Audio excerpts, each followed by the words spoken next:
Dans les lectures d'aujourd'hui, la première lecture, Dieu nous fait 4 promesses. La restauration, la vitesse, l'abondance. Et il nous fait aussi une promesse, il nous dit qu'il va nous accorder la grâce de la longévité. Voilà les 4 promesses que Dieu nous fait.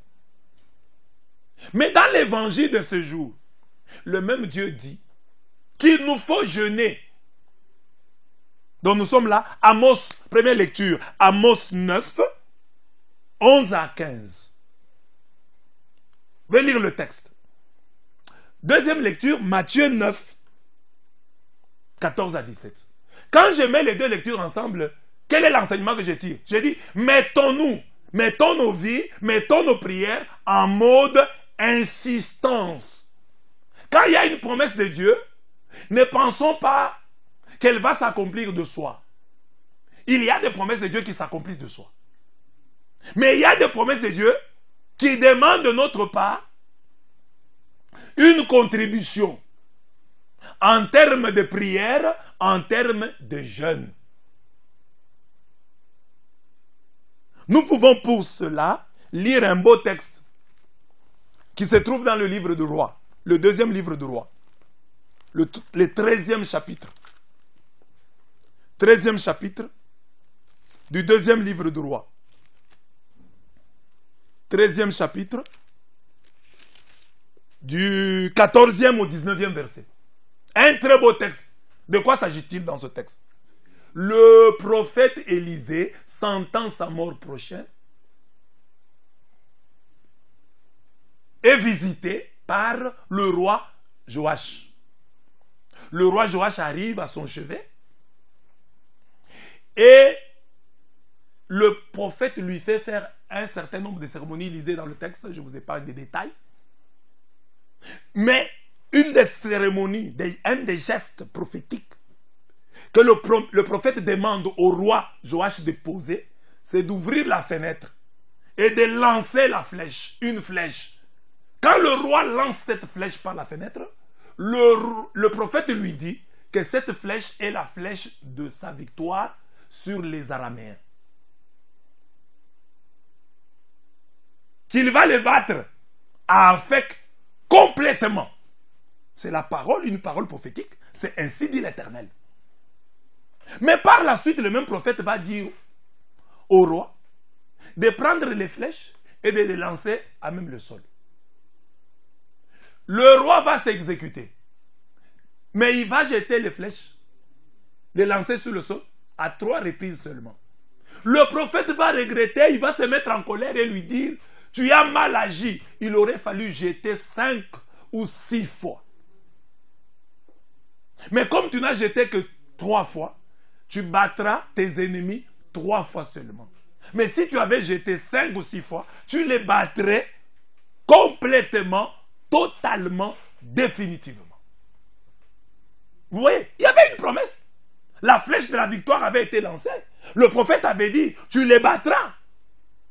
Mais il fallait, malgré la prophétie, malgré cet oracle, il fallait prier. C'est ça, jeter les flèches à même le sol. Il fallait prier. Faire le double de ce que nous sommes en train de faire. C'est à cela que Dieu nous demande. Nous allons aussi à l'église. Nous entendons des promesses. Tu es là en train de me suivre. Je donne les promesses de Dieu. Dieu te promet la restauration. Dieu te promet la vitesse d'exaucement de tes prières. Dieu te promet la longévité. Dieu te promet l'abondance. Comment vas-tu dire Amen à toutes ces promesses? Pas seulement en prononçant un Amen distrait, et même s'il est convaincu, un Amen sporadique. D'un moment. Il faut un Amen profond. Et l'Amen profond, c'est dans ta prière. C'est dans ton jeûne. Le jeûne dont nous parle l'évangile d'aujourd'hui. C'est lui donc qui veut que les promesses de Dieu se réalisent en sa vie, doit se mettre sa vie et sa prière en mode insistance. Comment mettre sa prière en mode insistance? Par le jeûne. Comment mettre sa vie en mode insistance? Par la discipline. car le jeûne n'est qu'un des aspects de la vie disciplinée que doit mener un disciple. Le disciple de Jésus-Christ doit être discipliné. Il doit mener une vie ascétique. Voilà mes bien-aimés.